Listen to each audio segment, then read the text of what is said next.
क्या मुरीद होना जी जी जरूरी है?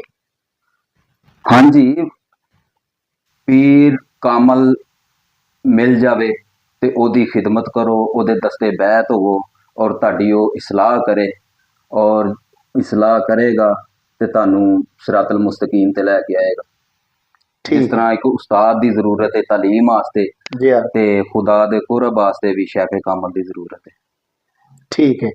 ते जे बंदा मुरीद हो जाता है जी जी, उन्होंने कैसा मुरीद होना चाहिए?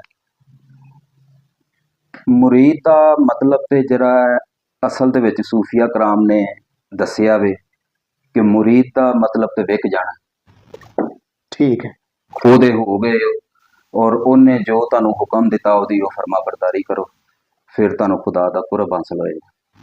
क्या मुर्शद जो भी हुक्म सादर कर दे जी हुण ओहदे च देखने वाली चीज ये वे, आया अगर वो हुक्म ऐसा सादर कर देवे जेड़ा शरीयत ते पूरा नहीं उतरदा, ओदी भी पाबंदी करना लाजम है?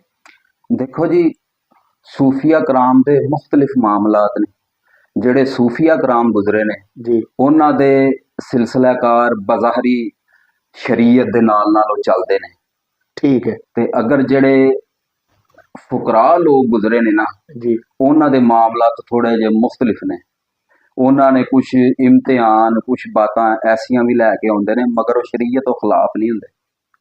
ठीक है ਸ਼ਰੀਅਤ ਉਹਨਾਂ ਦੇ ਨਾਲ ਹੀ